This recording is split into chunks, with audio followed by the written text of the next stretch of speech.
I just ask, Yeah. is Edward and is it Gamathy here? The video's not on. Is that the case? Yes, This is yes. Arthur. Um, Okay. Yeah. Arthi, welcome. Thanks for joining in. Nisha is on.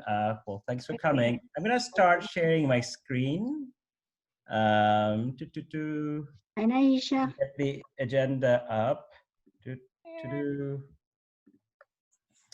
So welcome. What we've been, this has been something that COVID has forced us into, and we're actually starting to enjoy it. We started our first Zoom session early in the year after shelter in place because we miss people, we miss talking to you. And this is our fourth one, and it's actually kind of a way to cap off what's been an incredible year from all aspects, and it has definitely touched New York real estate. So what we wanted to do is give you a quick update of where the market is at, what's going on, and what we see. A very brief update, but really focus more on what it's like to upgrade in this marketplace. We're really lucky to have Rich and Siobhan. They are friends, clients, extended network. We can't get enough of them. I've lost count on how many years we've known each other, but they have gone through this whole process and are Brooklynites. I would love to, hear their story, and I think that's going to be probably the most fun part for today's conversation. So we'll send out the slides later on. So if we don't have your email, send it to us. We'll send it to you. But why don't I just jump right in and let's talk about what's going on with the market. So as I mentioned, the agenda is we'll do the market update, what's going on. And then we're going to do a case example of how Rich and Siobhan went through their upgrade. And then last but not least, just talk a little bit about some of the SBN team and Compass resources, and then open up for Q&A. So hopefully we'll have a good 10, 15 minutes at the end for Q&A. Very quickly, so here's what's going on in the market. If we look at sort of a 30-day watch over the last 1 month, as of today, this is data from this morning, we monitor 30 Brooklyn neighborhoods. These 30 Brooklyn neighborhoods are from Greenpoint down to Bay Ridge. This chart gives you a sense of how does these 30 Brooklyn neighborhoods perform benchmark against Manhattan. So actively right now, there's about just under 4,000 units on the market. The top 30 Brooklyn neighborhoods accounts for about 60% of the Brooklyn marketplace. So it gives you a sense of, really it's the prime Brooklyn real estate, of which I would say 792 are new listings. These are new, back on the market or coming soon listings.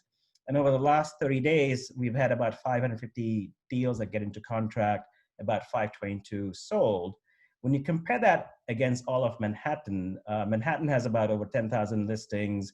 The numbers in Brooklyn are much higher on a percentage basis than in Manhattan. I think what's more interesting is when you take another level cut at these numbers to see what is the actual absorption rates. And we find absorption rates as a key indicator of the actual flow and the pace of how properties are moving in the marketplace. So this slide just compares, I know there's a lot of data, let me break it down here. An absorption rate basically is just over a given period of time, how many have actually sold and left the market over active. And there are a couple of indicators. Usually the industry looks at sold over active as a key indicator. We like to take another cut and look at what's in contract over active, because most properties in New York City that get into contract usually end up selling. So it also gives you a sense of what's really leaving the market. Another indicator we like to monitor is what we call affectionately is the cycle rate, because we look at how much in a given period of time are going in contract relative to the new and back on the market, because it gives us a sense of what is the rate at which the inventory is flowing. Now, we can't track exactly if a new listing went into contract, but on average, when you see a cycle rate of 69%, that's really high. That means like, usually above 50 is pretty high, which means the inventory right now in Brooklyn is quite low. It's actually very tight. It is also in Manhattan, and that's because today when you look at, it's December 10th, what's happened since Thanksgiving is a lot of properties are getting off the market, potentially for a relaunch. in the new year. So this is kind of an interesting window of time between now and the next couple of months. But I think the key thing or next month, sorry, the key thing to note is the absorption rate when you look at sold over active. Brooklyn is almost more than twice that's in Manhattan. And that is one of the key things that we've noticed over the last year is that there has been a flight out of Manhattan, but a lot into Brooklyn. There is obviously a flight out of Brooklyn to upstate New Jersey, Long Island, but Brooklyn remains quite hot and quite active. But it is, again, very micro-segmented. So just in a quick summary, like the 30 Brooklyn neighborhoods, here's a list. Again, it's from Greenpoint down to Bay Ridge, all around the park. If you love data, we are pretty active in publishing on our report. A couple of things we can send you is monthly, we do a closed sales report that we can send out every month around the 15th or so. We also publish every Friday, and you'll see tomorrow on our Instagram site, a weekly transaction flow of the same numbers that I shared. Part of that is because it's been such a dynamic market. We felt like we've had to really be very nimble and pivot almost on a week-by-week basis and change strategies with our clients. So we've been starting to doing that since shelter in place, and I feel like we're going to continue doing that going forward. So what are our summary key takeaways from this year? 2020 has been extremely transactionally active. I know New York City overall has dropped in transaction volume by almost 40%, but there's still a lot of transaction activity, especially in Brooklyn. And especially in the top 30 neighborhoods in Brooklyn. As I mentioned, there is a flight out of Manhattan, but not necessarily out of Brooklyn. We do believe that prices are suppressed. And I think there is about a 2 to 3 month buying opportunity before there might be a bump up in prices. Again, I don't have a crystal ball, but we've been monitoring the market weekly and monthly. And part of the reason is that we've got a flurry of some positive news potentially coming in the next month or so. The rates are pretty low, inventory is pretty tight. The other key thing is that the market actually has been declining since February 2018. We saw a bump up in the beginning of the year before we got hit with COVID.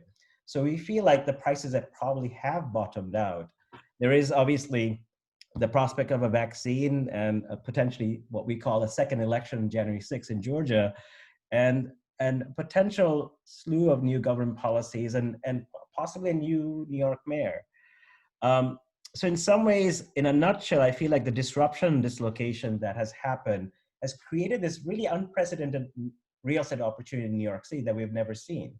We see folks selling in the suburbs and buying into the city because they're selling at a premium and buying at a discount in the city.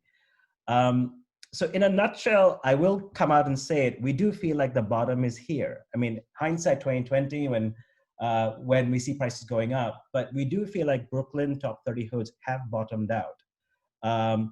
The thing though is that this bottom we feel will be protracted. How long? I have no idea. Your guess is as good as mine, but we do know that prices are not necessarily jumping up. There is going to be an opportunity for both buying and selling.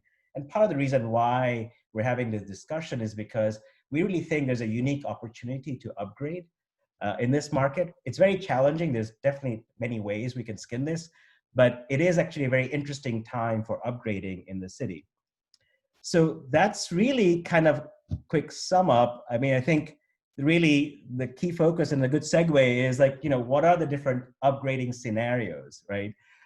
When we think about upgrading, folks often think about upgrading from an apartment to a house or an apartment to apartment or a house down to an apartment. We think that it's less the kind of property you're upgrading or downgrading to. Of course, if you're upgrading from a co-op to a house or vice versa, there's a different time lag. But I think it is actually the process or the flow at which you're looking to upgrade that creates kind of a different set of challenges. So what I really mean by that is we often see upgrading either as sequential or in parallel. So when you're doing it in parallel, it's a major juggling act, and that's usually the challenge. The sequential part can often be a simpler process when you sell and you get your equity, and then you rent for a period of time and go shopping, and then you go buy. So it's a simpler process. You have more cash on hand. you often don't have to face with a sales contingency. The challenge with that is that you lose equity, because the equity you've gained from selling your property, you're actually looking to then, put into a rental for a year. But obviously, the sequestration process, the one that is a little bit more sane, it's easier to manage and run. But more than often, I would say almost 80% of our clients go through this parallel juggling act. And there are many ways you go about it, but I think the two major buckets, one is that you often end up first being able to buy and then sell or rent. But really, most of the times, our clients are like, we don't know where we're going to go. Nobody wants to leave their home, especially in COVID. You don't want to be dislocated, so let's go find where we're going to buy before we consider selling or renting.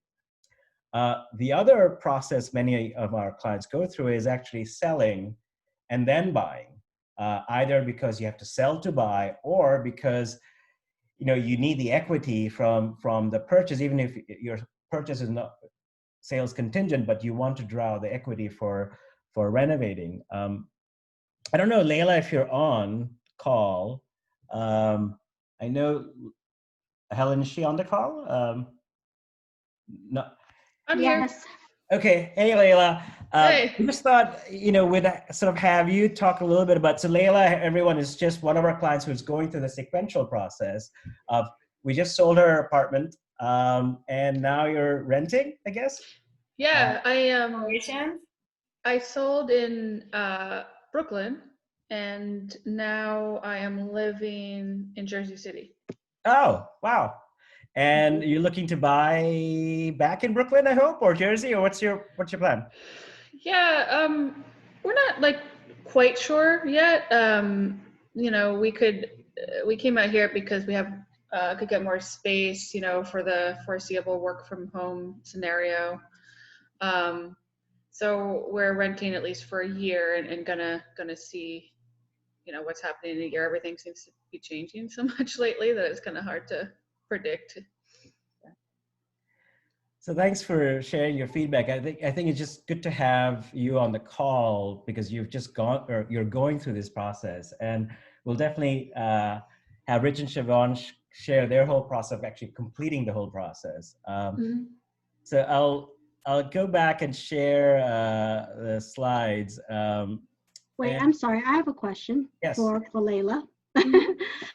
Because it's an interesting time to sell. I mean, obviously, of course, you want to get more space.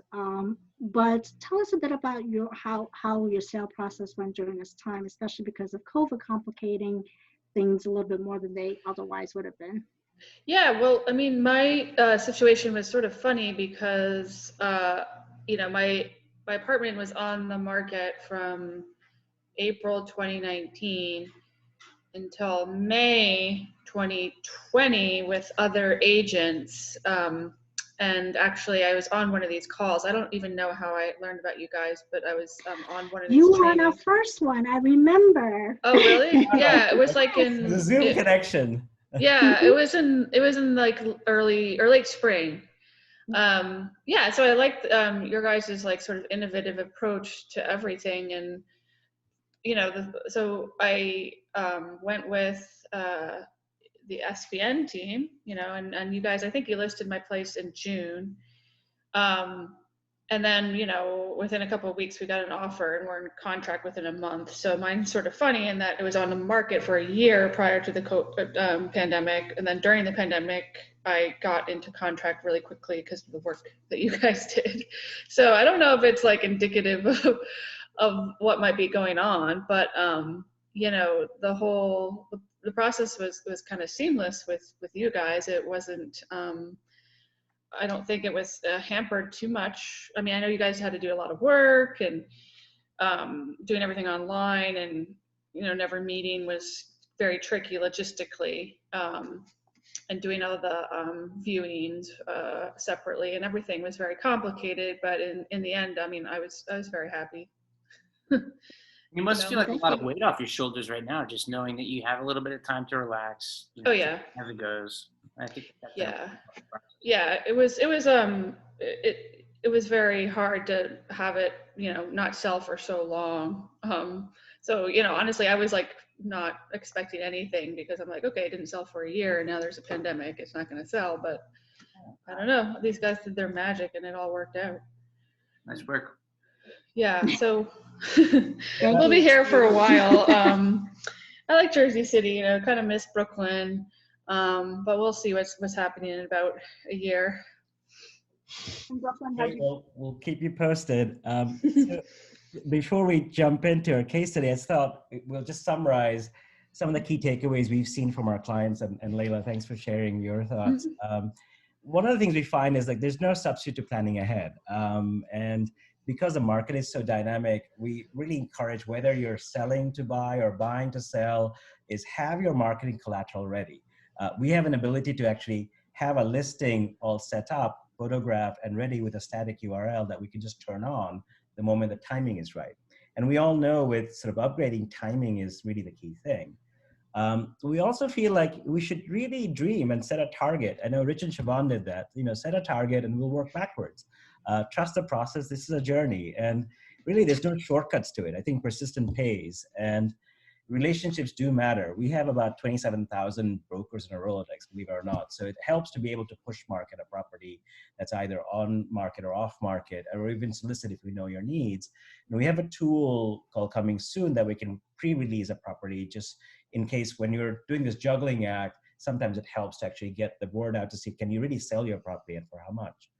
And the last but not least, I would say is when you're looking to upgrade, negotiation is always not about price or the terms of the offer. There's a lot of nuances. And I think Siobhan would love to hear your story about some of the things that helped you in the purchase. So we'll jump right in to that. So we're really happy to have Rich and Siobhan. They're a dynamic duo and a longtime Brooklynite. So I want to kind of just get off my slides and have you introduce, whoops, technical difficulty. And have you introduce yourself and tell us your story, the background, like, you know, how did this all get started and what were you looking for? How did you go about your process with your decision to sell and then buy? But tell us the whole story. Sure, absolutely. I'm Rich. Hi, Siobhan. I'm a born and bred Brooklynite. I grew up in Park Slope. Rich moved to Brooklyn in 99. 1999. Right? And our process, I think, began simply out of not necessarily, we weren't desperate, which was which was a good thing. The market was really great, if I recall. Is that right, Rez and Yep. Helen? Chime in. And it seemed. Yeah, I think, you know, we had this great apartment. We loved it. We didn't want to move. We had 2 little kids and we knew we wanted to have a townhouse if we could make it happen somewhere. You know, we had our eyes on a few different things and, you know, but we loved our home. We didn't want to leave. We wanted to leave for the right reasons. And so I think we were pretty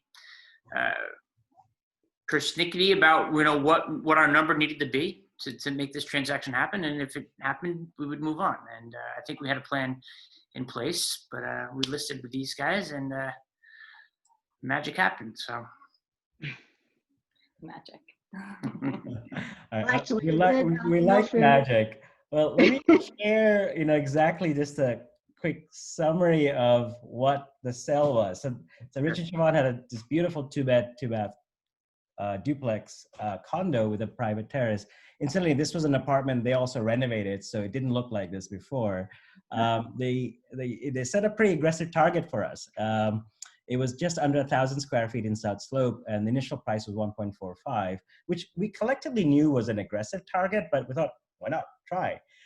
Again, anyone who doesn't believe in design should really have a good chat with Siobhan because design does sell, and it's her design that ended up selling the apartment for 1.35 million, which was close to 1,400 a square foot. It took us a while, and we sold in December 2016.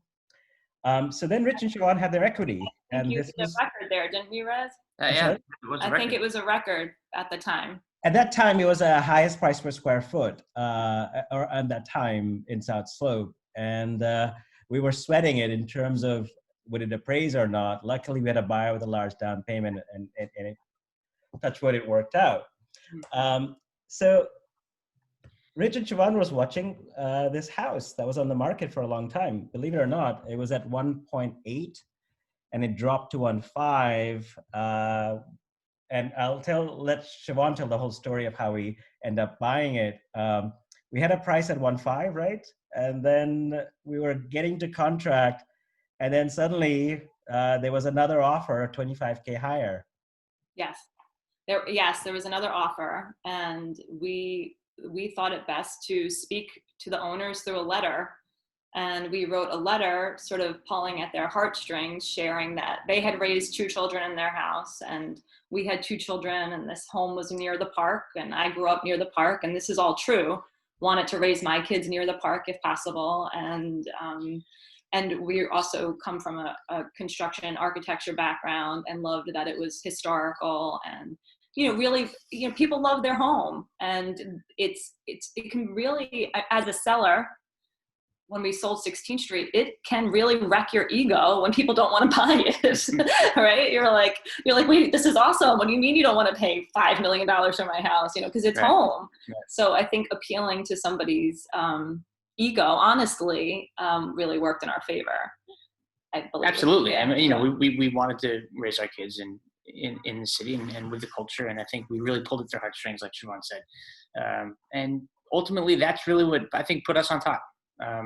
Yeah, they ended up accepting our offer. Yep. And we had a good relationship with the seller's agent, and I think that also helped because she basically told us, look, we'd rather deal with you than the other broker. And so, touch wood, I mean, we end up still getting the property for Rich and Siobhan still lower than the other offer. And this is what I mean is, like, in terms of upgrading, it's not always the price, it's also the terms, and love letters do still work in this business. And one of the things I encourage our clients to think about is not just the purchase price, but the total cost of ownership. So, Rich and Siobhan was, very gracious in sharing their overall reno budget was about 200K. It took them about 7 months. Obviously, they're able to expedite that process because they're in the business, and that had about a carrying cost of about 35K over the 7 months in terms of the mortgage and the taxes. And their closing costs was about 43. So in terms of total cost of ownerships, we always encourage our clients to think about not only the price, the carrying cost, the closing cost, and the time to renovate and the overall renovation budget. I'm going to just drop one picture of the before and after, and then go back to Rich and Siobhan because this, I think, to me sums up a lot of how much design really makes a huge difference. So Siobhan, I'm just gonna use this as a segue to kind of have you talk a little bit about. Well, that specific picture, we were lucky enough, and this was all part of why why this was the right house, was, there are large budget items like kitchens and bathrooms. And this had 2 bathrooms, which were considered finished bathrooms, which were not necessarily our taste, but they weren't appalling and they were working. And because we wanted to spend money on other things, such as the floors and the kitchen and the backyard, we needed to figure out a way to make these things work. And in that picture, you'll see that there's nothing really changed there. There was this cobalt blue penny tile, which is not necessarily our taste, but we put in some designer wallpaper, which would be our high. And then we had some lows with it's an inexpensive brass mirror. We changed out the hardware for a beautiful faucet, and there you have it. It kind of pulled it together. Yeah. And I think a plant always helps. That plant always helps. But we're definitely lucky. We didn't buy a gut renovation. We could have if the money was right, and if we really wanted to create our dream home. But we were fortunate enough to have found a place in the right location that we wanted to be in, with just enough work that was not too much, not too little. We could make it our own. Some people could have just moved in. Absolutely, yeah. absolutely. Like, throughout a lot of our house, like, there was lighting that was able to be salvaged. So in some cases, we saved there, and we really gutted some other rooms. I can share the picture of some of the renovations if you want to walk us through. Like this. I remember when I had closed on this house. I went out to the backyard and I looked back and I said, what the hell did I just buy? Because I'm looking at this It and looks it like has this teeny box and awful this, glass block. And like, I knew that was there, but we had a vision in mind that, we would take all this glass block out and what we ultimately did was replace it with all, it's a sunroom full of blackened metal and glass sliders. So it's I don't know if you have that anywhere. Oh, here you Yeah, go. right there, down one. There you So yeah.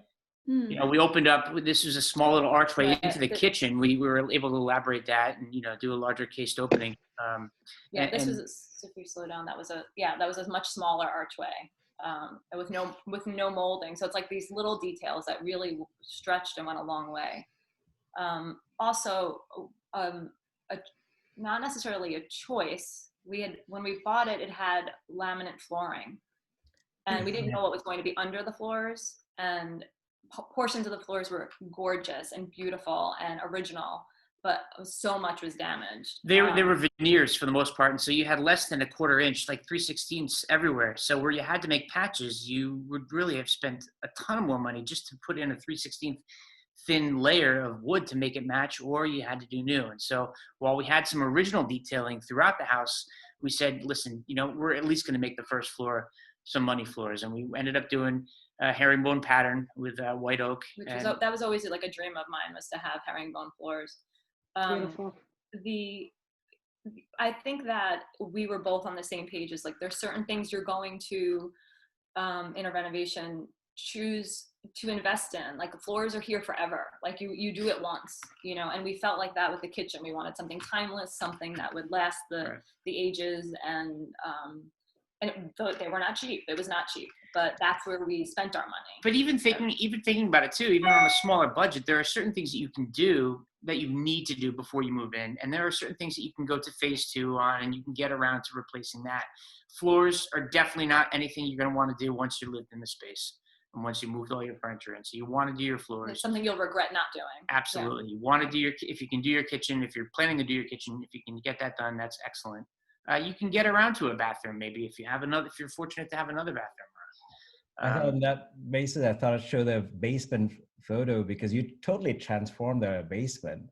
We did. In fact, one of the first things that would happen, we went in there and we're looking around, and I ended up just, we had a bottle of champagne. We were, celebrating our new move, and all of a sudden I'm saying, what is this wall doing here? And start pulling down a wall and just really start to reinvent, how do we really want to use the space? And so behind those doors is actually a ginormous mess.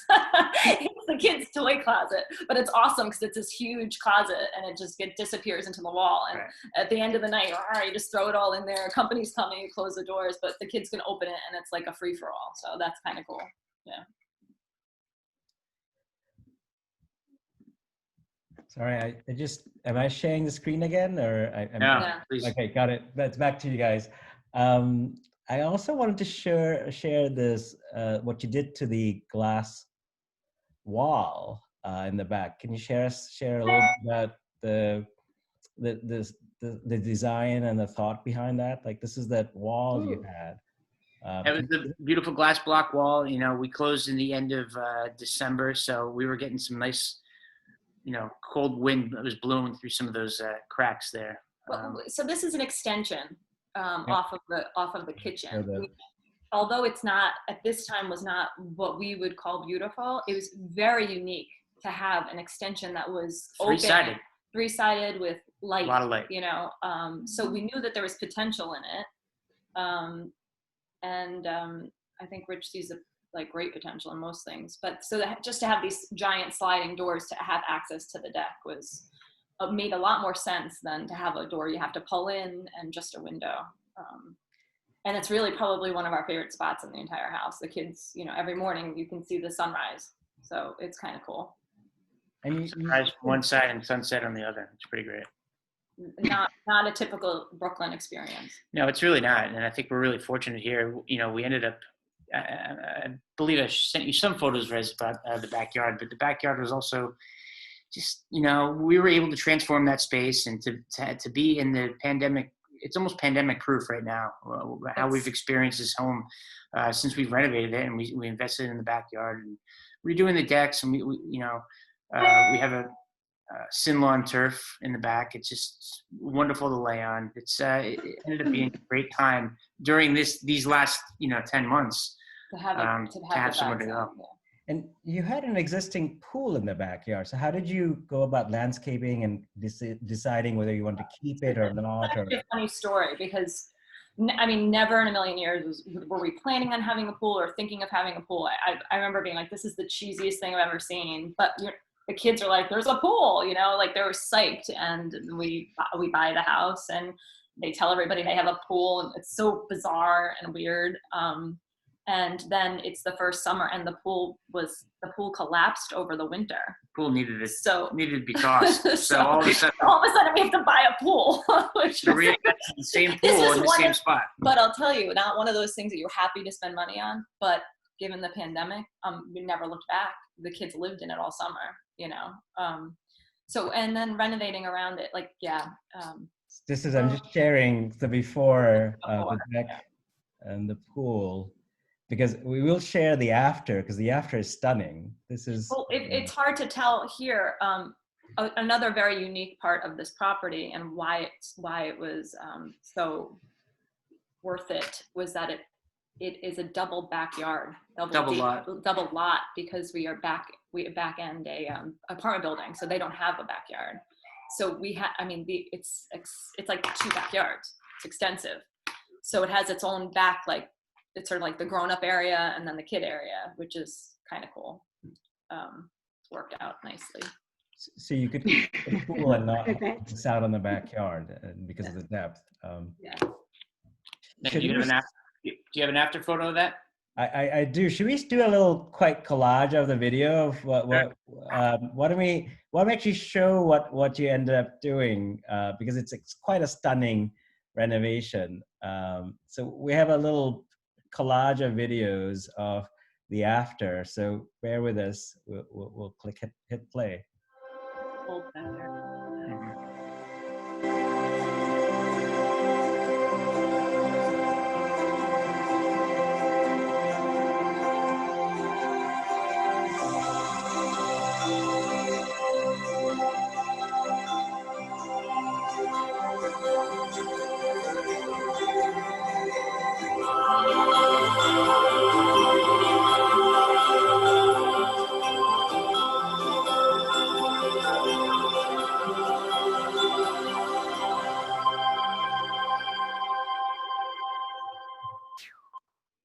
So that's a quick summary of the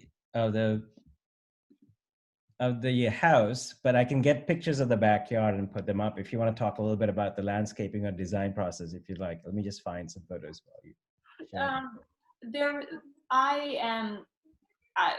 Like I said, born and raised in the city. I don't have a green thumb. I don't like grass. I don't like dirt. Where he is from New Jersey and was completely all about having a lawn. And unless the lawn was going to stay green and not, it's hard to keep a lawn. So we compromised on getting what is called sin lawn, which some of you probably know about, but it's eco-friendly. It's a soy-based synthetic grass, and it comes. It's really great. It's woven really. Again, an investment. But it was worth it. My grass is always greener than everybody else's, and it's super soft to play on. The kids can, jump and do cartwheels. You can, it's perfect. So it ends up being a great thing, a great investment. It's great for pets too, but it was also good. We were able to mix it up. We had some. As you saw in the previous rear photo backyard, there were these different areas of decks and walkways of decks. What we wanted to do is we had the back area, which we were able to reclad in Ipe, which is a Brazilian hardwood. So we have our little intimate setting back there now, which has a sofa and a heat lamp. Sofa, heat lamp right now, so it's perfect. And then grass in the middle. We have the nice pool, and then we have the upper deck as you leave the house, which is where you can. You just have these different little moments throughout the backyard, and it's really great.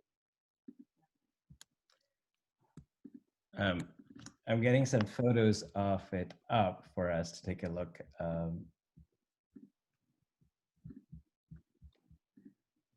So this is the backyard. Wow. Oh, wow. Exactly.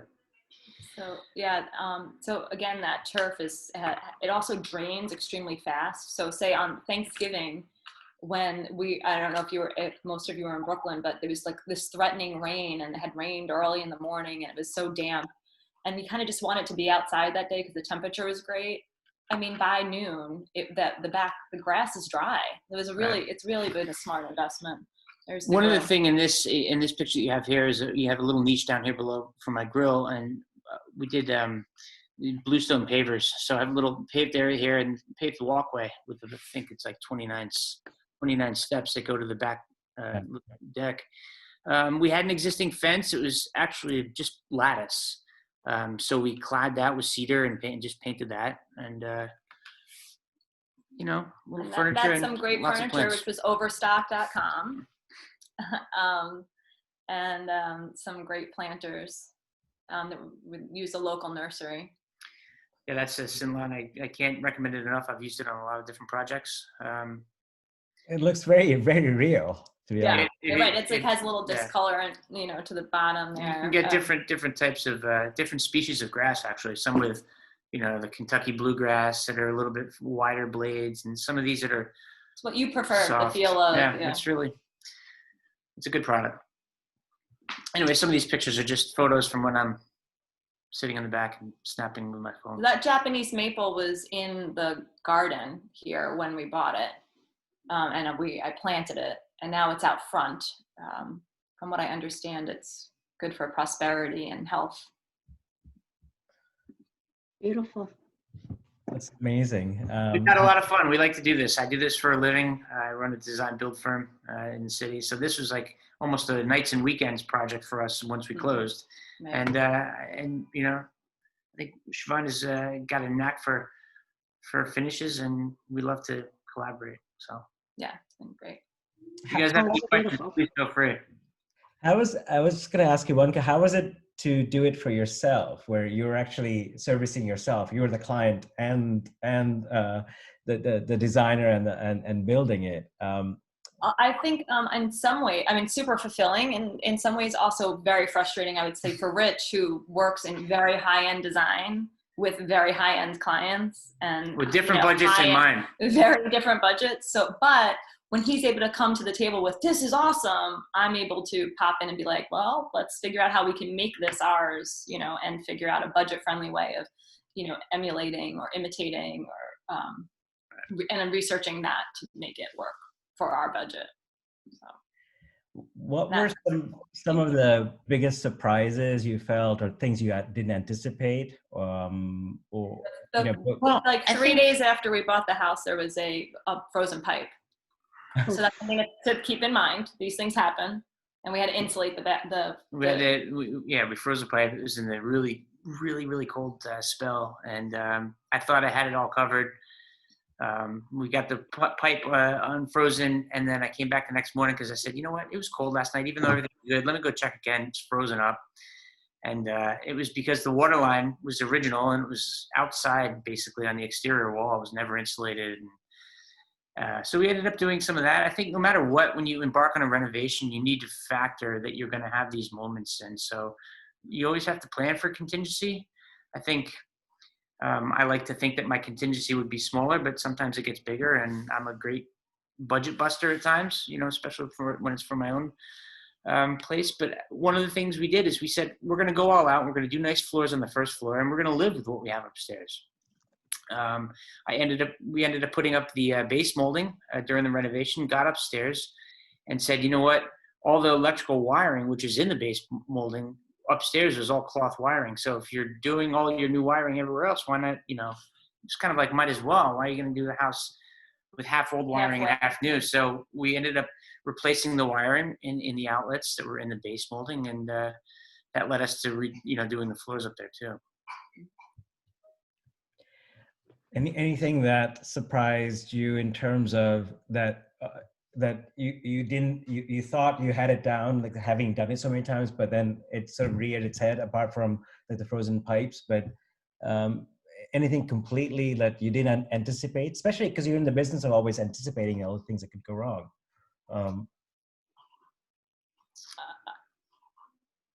I mean, there's minor things where we probably should have used a better painter, Got it. And which is like a thing, like and plaster your walls the first time, because weather takes over, things settle, and they're like the second floor is great, but we didn't address it the same way we addressed the parlor floor, Right. and so now we're kind of.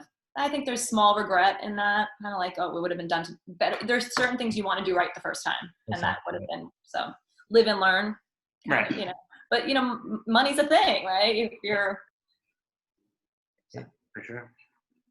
And naturally, I mean, you have both had sweat equity in terms of, like, there's a question here about the budget that it cost you around $200K, but you also had so much sweat equity, Siobhan providing design, Rich having a firm that could do this. What would you say if you didn't have that? How far do you see your budget could have exceeded? Like, or what's your sense of how much you were able to save by actually owning the process?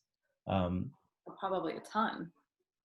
Oh, you absolutely. would be able to maybe put a figure on Absolutely. it better. But, I mean, listen, I'm a general contractor, and there are certain, workarounds that I think I took the liberty of, taking the risk with. There were certain, I went out and did some of these things that you may have wanted to have a permit on another project for, but I felt like we could take that risk. I didn't have an architect that did construction drawings. A lot of this was done, with me and Shimon and I on drawing up, as well as demo. A lot of the floor demo was us. Basement demo. A lot of demo. Really, we worked with a kitchen person, and we knew what we wanted, and just it was really off of our sketch, and so we made it exactly. If I showed you the sketch today and showed you the cabinets, it would be almost exactly what we did. So. I share that partly because I think you would be such an incredible resource for many of our clients, because we always work with clients with tight budgets, and you not only do it for a living, but you've done it for yourself, so you can really empathize with what it goes through. And a lot of times we face contractors, especially in these times, where they're desensitized from the process. So really value your input, both as professionals who do this, but also as friends and clients who are doing it for yourselves. So we're hope more folks will reach out to you with questions. I think what we'll do is I'll just pivot to Helen to just wrap up some of the resources we have, and then we'll just open up for general Q&A.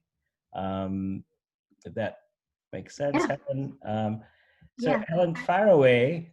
We have some unique Right. resources that I'll let you talk through. Right. And actually, you talked a lot about, the budgets and all of that. I mean, the reality is that as homeowners, lots of homeowners have that equity all tied up, the cash all tied up in their properties. And so Compass actually has two programs that can help you tap into additional funds to help with things like, down payments and so forth. So the two programs that we have are bridge loans and concierge.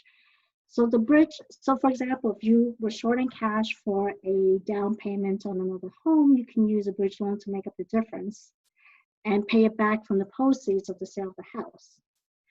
So when you use a bridge loan in that way, you can show up a down payment, or you can drop a sales contingency, and that helps your negotiability, or your negotiating power, I should say. Another program that we have is concierge. Now, a lot of times, and I think Rich and Siobhan made a really great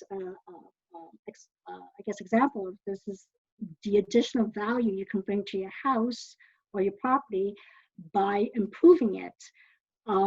And in their case, they had done that with their condo on 16th Street, and that's how we were able to get a record price. But not having the cash sometimes will hold, of course, people back. But the concierge program actually will allow you to borrow interest-free against the equity of your home to make such improvements. And so, for example, right now we have a project or a property that is going to close next week. And there they had to finish the renovations, and they basically ran out of money, actually. So they borrowed $30K from Compass, interest-free, And with that 30,000 was able to finish the renovation. So that really made the difference between That's selling great. the apartment and selling the house at a steep discount and possibly all cash because of the nature of the renovations not having been completed. So it was a difference between that and selling at market value. And we actually went above market value. We actually got a 10K premium over that. So that's power of improving your property, because you can achieve that kind of additional value. So Compass actually financed like 5,000 of these types of projects last year, and we found that on average, these houses sold about 30% faster and about 3% above ask. And I have to say, I'm really, really proud. Actually, we are all really proud that we are going to be closing on this house next week, because let me tell you, I'm not gonna lie, it was a real toughie. It's the only way I can put it. So That's a great option for homeowners. Next year. I mean, cut me up at night, guys. I'm not even kidding, but it worked out. This would be a good Christmas gift. I know Helen worked on this for over a year. This is really kind of the deal of the year for us. That was the hardest one to pull through. So just to you. So I think, we want to leave it open for some questions. Do stay tuned. We'll have another one next quarter, and I think the focus next quarter is going to be on what we see in 2021. There's some noise around 1031 exchange going away, so we want to discuss a little bit of that and the multifamily market. So with that, I kind of want to open it up to Q&A, especially for Rich and Siobhan, for anyone in the audience. Let me make sure everyone's unmute. How do I unmute everyone? That way. Or unmute yourself and feel free to ask any questions. Bina, good to see you. It's been a while. everybody. Hey, Bina. So feel free to unmute yourself, ask any questions. We're really here as a resource and sort of have this hive mind of all of us in Brooklyn or New Jersey or in the Tri-State area. So fire away. Any questions from?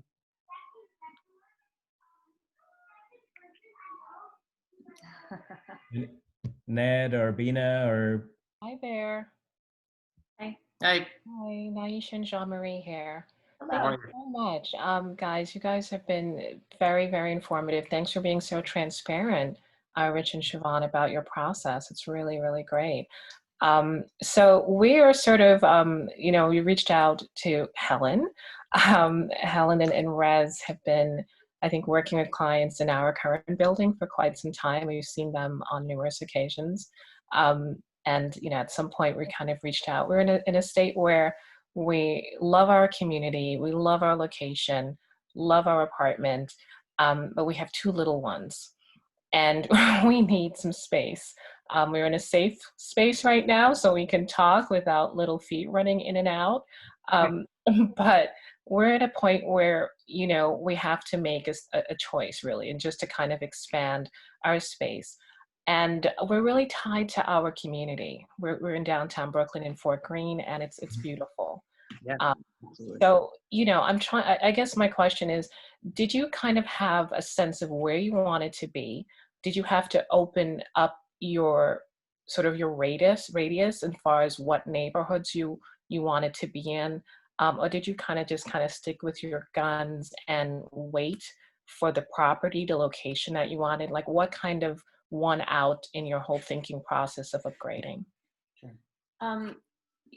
We were priced out of our neighborhood, which was Park Slope, which was where I grew up. It was my neighborhood, which if anyone's familiar with it, has transformed dramatically over the past 40 years.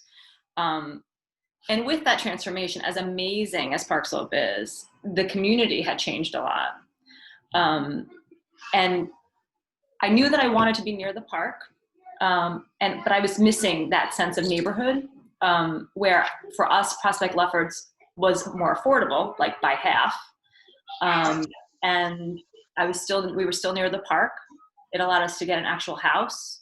And not everybody looked white and rich, to be honest, which was not how I grew up. So the diversity was very important for me, and our family. that being said, it has been a little bit tricky. We have school age children, so I have them in school in what's considered Park Slope by boundaries, which is the Maurice Sendex Community School, PS 118, which is on 4th Avenue and 8th Street. So the commute to school was something that we had to adjust to, and that would be the most trying part. But the kids have adapted to it wonderfully. On beautiful days, we walk through the park. Right now I'm doing a lot of driving just because of the pandemic, but they opt to scoot through the park. It just makes more sense because there's no F train anymore. It's the first time ever I've wanted to be near the F train. I'm not, but Hugh is so fast to the city. Right. And I mean, I'm not moving much right now because of the pandemic. I'm home most of the time. So yes, we had to change our plan in a way to make it affordable. But I haven't looked back. Like, we are really happy that the transformation that having a house and space for my children and a backyard and a community has been worth every Absolutely. change. Absolutely. But that said, I would say that our main parameter was that we needed to be near the park. We all grew up near the park. We loved it, and the kids used it so much. So that was a requirement that we wouldn't really budge much on. There was a time, and Helen could maybe remember this, where the process is hard and you start going a little nuts sometimes, where it's like you got so much more space for your money if you went to Ditmas, so you have these big wraparound porches, but then you have 45 windows to replace, and then you're 15 more minutes away from the park, and so it's like there was a moment of shifting what made sense, and like I didn't need more than 3 bedrooms. I don't, we had this sort of like momentary, like, oh, I have a porch. Like, you're gonna be, I don't know, the whole thing, it becomes fantasy, right. And then reality sets back in, and you're like, oh, this is actually perfect. No, thank you for that. I think that really resonates a lot. For us, the community, again, like I mentioned, the diversity, the culture, the young families, the artists, it's also important for us. But at the same time, there's sort of reality. Yeah. And, the fact that, having that backyard and that space is really sort of like a driving desire. The request for a puppy is endless. And until they get a garden and a puppy, it just won't end. So we know, it's sort of time, but I think sort of the process we've done, driving around, going through neighborhoods, going through your neighborhood, and just trying to develop a feel for what, we would be happy with: the park, transportation, community. I think those are the top 3 things. We're so happy for you that you found those things in one community. I wish the same for you. I will say there's also, you kind of have to bet on your new neighborhood. It's that sort of like, I really believe that this will continue to become I don't like the word better, but I can't think of a better word, but more of, it's still up and coming. There's still that sort of, sorry for the lack of words, but I think you get the gist of it. And I believe in the neighborhood, and I believe in the community, and it has its imperfections, but mostly really positive. So good luck. Yes. Thank you. And feel free, you have our information if any of you ever need to reach out for anything.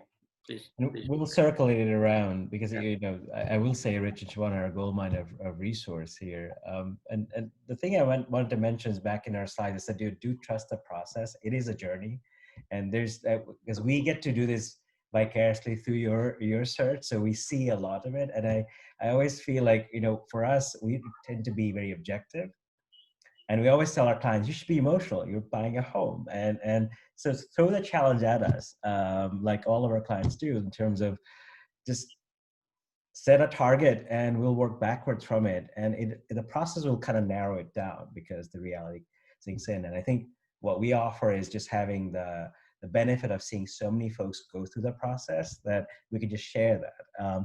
And we're all Brooklynites. So the nice thing is that many of our clients are like Rich and Siobhan, who are friends. And so we can reach out to them. So we can actually put you in touch with somebody in a neighborhood that we've helped. And I think that's the one thing I really love about Brooklyn is it is one big village. And at the end of the day, whether it's Fort Greene or Ditmas Park, there's some commonality about Brooklyn that we absolutely love and would never leave Brooklyn. I'm sorry, your name is not up on the screen. Who we were just speaking to? I think the last name was Pierre. Do I have that? Naisha, first name. Okay, sorry, Naisha. Yep. You mentioned you have 2 small children, and something that will really work to our benefit, and I kind of mentioned this in the beginning, was we started looking before we were spaced out, and I think that was really, really helpful because you don't want to buy when you're desperate. You don't. You don't. I don't know if you're in a position to sell or not, but it's like it's so emotional. And I would say that absolutely. just being able to take our time and not settle. I mean, I think everybody settles a little bit. I think that's natural and good in a sense because it challenges you, on the other side of it, right? Right. So I feel like we're in a place now where we're not pressed. Yeah. But we have a self-imposed deadline. Okay. And, we have a self-imposed deadline, and we really want to kind of make headway. Before next summer, to be honest with you, like we really want to make things happen. And so this is sort of like the process we're going through. It gives us a little bit of time, not a whole lot, but enough to really sort of solidify what we want to do, where we want to be, how we're going to make it happen. As and I think 6 months is a decent amount of time. Sure. We'll see. Good. Well, like Rizwan said, it's a really interesting time right now. I mean, there are lots of following the market a lot too. And seeing sort of the dearth of availabilities. Like we're not seeing the kind of availabilities that we saw maybe this time last year. In terms of properties. And so to Reza's point earlier, there does seem to be a lot of holding back, I guess, by sellers, and maybe they'll have a different position in spring. We don't know, but wait and see. Right. Michelle, I think there will be, but it'll be in ebbs and flows because there is an artificial suppression of the activity because of COVID, because of there's elections, and then there's obviously an economic recovery that we're holding on. So it's going to be a bit of a jarring experience in the next year. But I think that's part of the reason why we feel like our job is to kind of de-stress from the jarring experience because we've seen it go up and down. So we'd rather just kind of take that, be the buffer from that. And you should really think about what is your ultimate needs and priorities, because I think that's the most important thing, because buying and selling, buying especially, you're buying a home, it's an investment, but it's a home first. And I think, earlier to Rich's point, Siobhan's point, one of the things we were chatting earlier was that, Siobhan mentioned something that's really struck a chord with me, is that I don't want to be uncomfortable in my home for a day because it's home, right? So just do the things you really want to do to make it a home. And that's something that resonates a lot with me and many of our clients who may not explicitly say that, but it is true. And I think COVID made us realize how much we really value or not value parts of our home. So certainly, you don't want to feel like anything's temporary, and like when you're in your home. In my opinion, that it should feel comfortable and forever, right? Even if you're there for a year. Right. Yeah. So with that, I know this is short, but it was actually very informative for many of us. Don't want to go over time because it's dinner or post dinner. So thank you, Rich, Siobhan. Thanks so much. Thanks. Good luck, for everybody. everyone coming. Thank you. Happy holidays. I would love to know. I would love to follow up and hear how it goes. Yes, I wish you please. luck. I really. Thank you, definitely. Great. Thank you all. That was very, very great. Thank you. Thank Naisha?